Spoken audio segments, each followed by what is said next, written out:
Hello friends, welcome to Maths Challenger.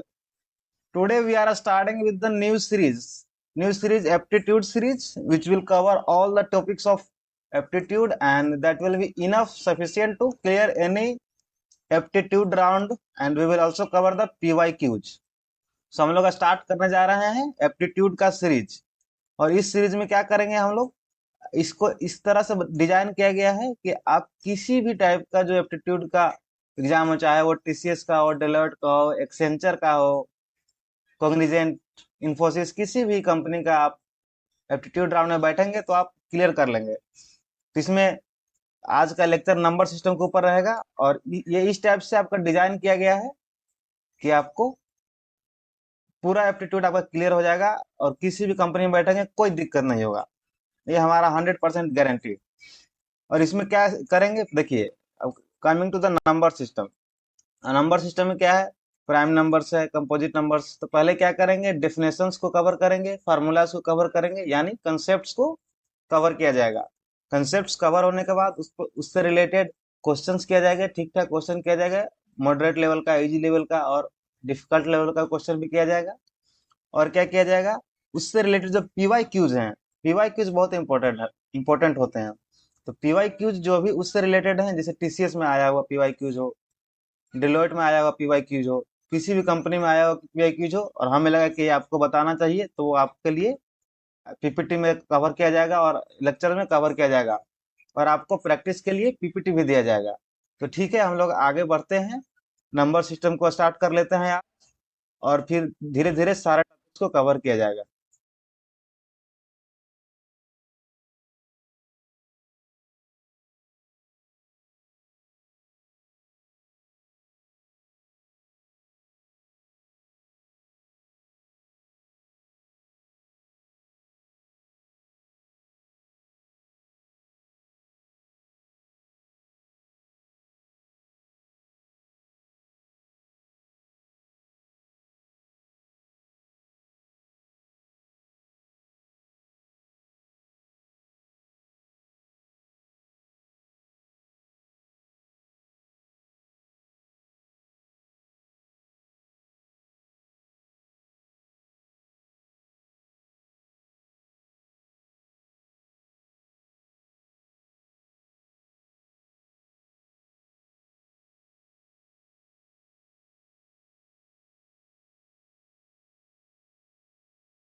तो definitions हम लोग देख चुके।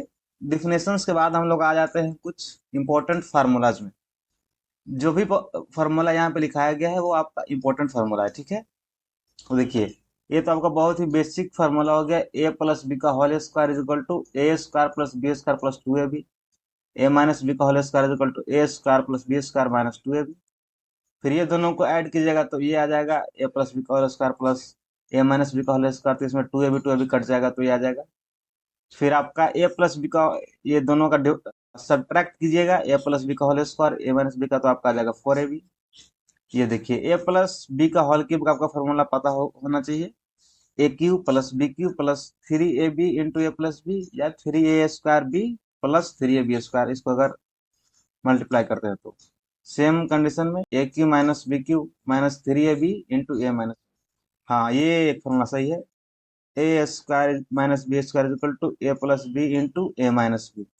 ये फार्मूला थोड़ा इंपॉर्टेंट हो जाएगा क्योंकि इससे क्वेश्चंस आते हैं और इसको ट्रिक में भी यूज किया जाता है, तो इसको ज्यादा ध्यान रखिएगा। ये थोड़ा आपका मान लीजिए कि आपका इंपॉर्टेंट में आ गया, इसको याद रखिएगा। चलिए आगे बढ़ते हैं। तो एट फॉर्मूला आपका हो गया क्या, A plus B plus C का whole square, A square plus B square plus C square plus two A B two B C two A C, ठीक है, नाइन।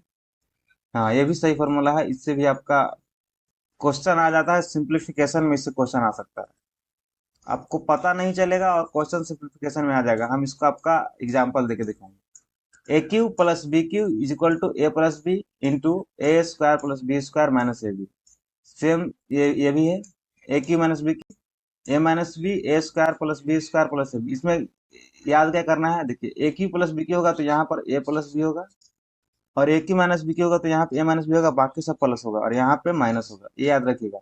ए क्यू प्लस बी क्यू में ए भी minus होगा और A cube minus B Q में ए minus B होगा, ये ध्यान रखिएगा तो आसानी से याद हो जाएगा।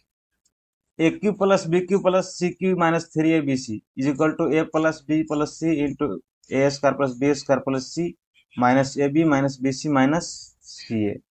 अब देखिए, इसी का एक एक्सटेंडेड फॉर्म ये आ जाता है, अगर ए प्लस बी प्लस सी जीरो हो जाएगा तो ये जीरो हो जाएगा, तो ये पूरा खत्म हो जाएगा, इधर जीरो हो जाएगा, तो थ्री ए बी सी को उधर भेज देगा तो क्या आ जाएगा, A cube plus B cube plus C cube, A cube plus B cube plus C cube is equal to three A B C, इधर आ जाएगा तो आ जाएगा थ्री ए बी सी। ये भी बहुत सॉलिड फार्मूला है, इससे क्वेश्चन बहुत आ सकता है आपको, क्योंकि आप ये चेक ही नहीं करेंगे ना कि ए प्लस बी प्लस सी का वैल्यू जीरो है कि नहीं, और एग्जामिनर इसी बात का फायदा उठा लेगा। उसको पता है कि आप इस फार्मूला को यूज करने लगेगा, A cube plus B cube plus C cube minus three A B C वाला फार्मूला को, लेकिन वो ऐसा वैल्यू यूज कर लेगा, जैसे यूज कर लिया टू थ्री और माइनस फाइव, ए और बी और सी का वैल्यू, तो आप इस फार्मूला पर दिमाग लगाते रह जाएंगे, लेकिन वो ऐसा दे दिया है कि ए प्लस बी प्लस सी का वैल्यू जीरो आ गया।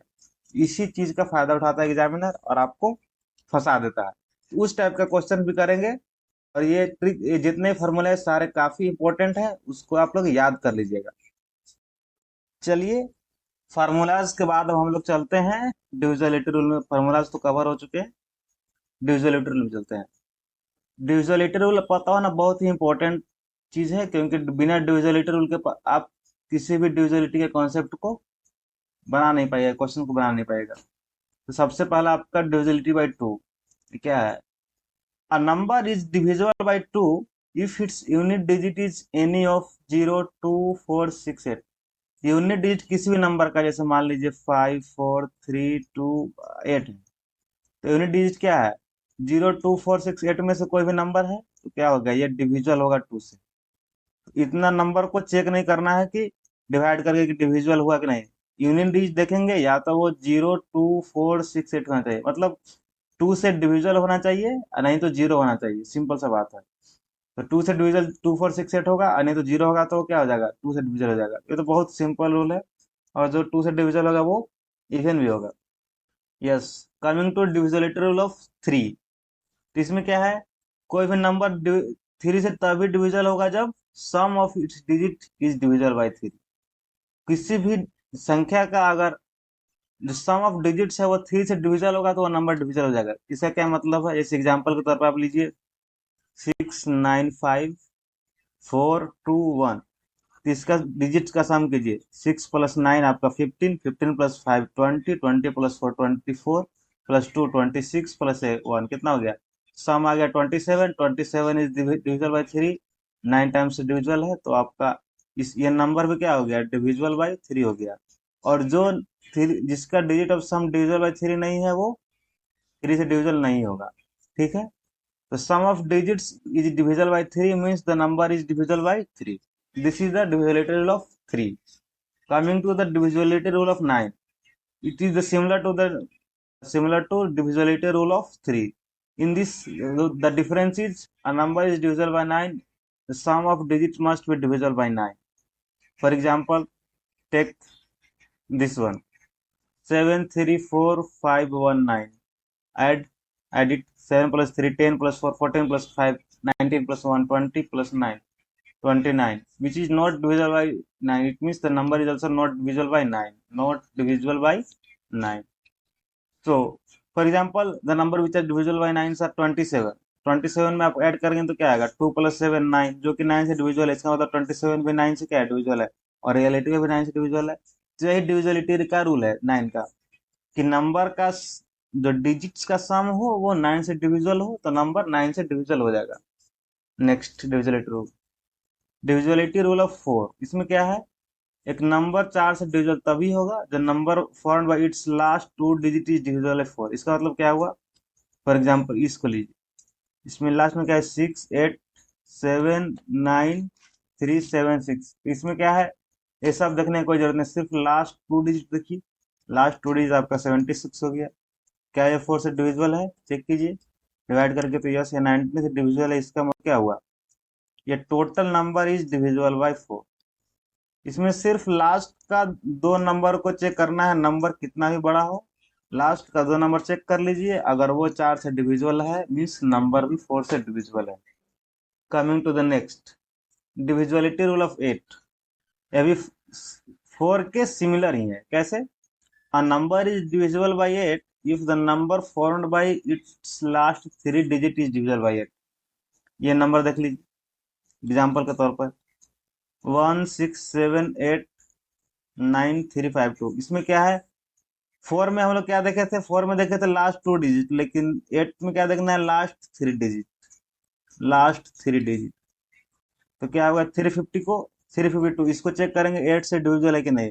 352 को चेक कर लेंगे। 8 से 4 इंटू 32, 4 से 32, इसका मतलब ये भी डिविजिबल है। तो लास्ट मतलब लास्ट 3 डिजिट डिविजिबल है, इसका मतलब ये नंबर भी क्या है? Divisible by 8। तो ये हुआ 8 का डिविजिबिलिटी रूल। इस तरह से जो भी डिविजिबिलिटी रूल जो बता रहे हैं, एक बार देख लीजिए, क्योंकि क्वेश्चन आएगा तो आपको यही सब चेक करना पड़ेगा और आपको लिए जरूरत पड़ जाएगा। तो एक बार देख लेते हैं इन सब सारे चीजों को। Coming to the next divisibility rule, that is of 10। तो 10 का डिविजिबिलिटी रूल क्या है? A number is divisible by 10 only when its unit digit is 0। इससे सिंपल तो कुछ हो नहीं सकता है। किसी भी संख्या का यूनिट डिजिट अगर 0 हो गया, वो 10 से डिविजिबल है। इससे सिंपल तो कुछ हो ही नहीं सकता है। 10 से डिविजिबल कोई भी जानता है कि लास्ट में 0 हो गया, कोई भी नंबर के लास्ट में यूनिट डिजिट 0 है, 10 से डिविजिबल है। ये बहुत सिंपल है, इसमें टाइम देने की कोई जरूरत नहीं है। नेक्स्ट में आ जाते हैं हम लोग। नेक्स्ट आपका है डिविजिबिलिटी रूल ऑफ 5। यह भी बहुत इजी है। डिविजिबिलिटी रूल ऑफ 5 भी सेम है कि अगर यूनिट डिजिट जो आपका हो या तो 0 हो या 5 हो। फॉर एग्जांपल, आप कोई भी नंबर उठाइए 7295, क्या लास्ट में 5 या 0 है? तो है, क्या हो गया? 5 से डिविजिबल हो गया। सिर्फ इसका सिंपल कंडीशन लास्ट में, ये देखिए, लास्ट में 5 है तो डिविजिबल है, लास्ट में 0 है तो डिविजिबल है। लास्ट में चेक कर लेना है कि यूनिट डिजिट 0 या 5 हो, तो 5 से डिविजिबल होगा। सिंपल। 12 अब देखिए क्या है, डिविजिबिलिटी रूल ऑफ 25। इसमें क्या है? थोड़ा सा समझने का, थोड़ा समझिएगा, याद करने का भी जरूरत नहीं है। जैसे इसमें क्या दिया है कि लास्ट 2 डिजिट जो हो ना, वो 0 0 हो या डिविजिबल बाय 25 हो। जैसे या तो वो 0 0 हो या 25 से डिविजिबल हो। जैसे देख लीजिए 24750, तो लास्ट में क्या है? डबल 0 है नहीं है। तो अब लास्ट 2 डिजिट को किसे डिवाइड कर देखेंगे? 25 से। 25 से 50 को डिवाइड करेंगे तो ये 2 टाइम्स कट जाएगा। तो yes, it is divisible bye 25। तो सिंपल सा कंडीशन क्या है कि कोई भी नंबर हो एक्स वाई जेड अंत जेड ए, तो अंत का जो दो दो डिजिट हो वो आइदर जीरो हो, या तो वो दोनों जीरो जीरो हो, और नहीं तो किया हो, नहीं तो वो डिविजिबल बाय 25 हो। तो इसलिए वो 25 का 25 से डिविजल हो जाएगा। तो ये है 25 का डिविजिबिलिटी रूल। नेक्स्ट में आ जाते हैं 11। ये देखिए, ये ऐसा डिविजिबिलिटी रूल है जो जिसे क्वेश्चन मीन्स एक्सपेक्ट किया जा सकता है, और इससे क्वेश्चन रहता है। इसमें समझने का बहुत सिंपल तरीका है। जैसे देखिए, कंसिडर, इसमें क्या है कि sum of its digit at even places और sum of digits at odd places, दोनों का जो डिफरेंस हो, the difference between sum of digit at odd places and sum of digits at even places, या तो वो जीरो हो या डिविजिबल बाई 11 हो। अब जैसे देखिए, ये नंबर है आपका, इसको उठाते हैं 2943547। तो क्या करना है, sum of digits at odd places, तो ऑड प्लेसेस का पहले ऐड कर लेते हैं। ऑड प्लेसेस क्या है, ये ऑड पे हो गया, odd, sorry, odd, odd. Odd में क्या होगा, 2 + 4 6 लिख लेते हैं, 2 + 4 6 + 5 11 + 1, ये आपका आ गया 12। अब इवन डिजिट पे जो है, इवन पोजीशन पे है, ये इवन पोजीशन पे होगा, सेकंड पे हो गया, फोर्थ पे हो गया, सिक्स पे हो गया और एट्थ पे हो गया। इसमें क्या है, 9 + 3 12, लिखते जाइए, 9 + 3 12, 12 + 4 आपका 16 + 7 क्या आ गया, 23। अब ये दोनों का डिफरेंस निकालिए। तो डिफरेंस निकालेंगे तो आपका आ जाएगा 23 - 12, जो कि आ गया 11। Is 11 zero? Not. Is it divisible by 11? Yes, 11 is divisible. It means the whole number, complete number is divisible by 11। अगर या तो वो डिफरेंस जीरो हो जाए या 11 से डिविजिबल हो जाए तो नंबर क्या हो जाएगा, 11 से डिविजिबल हो जाएगा। तो ये था आपका 11 का डिविजिबिलिटी रूल।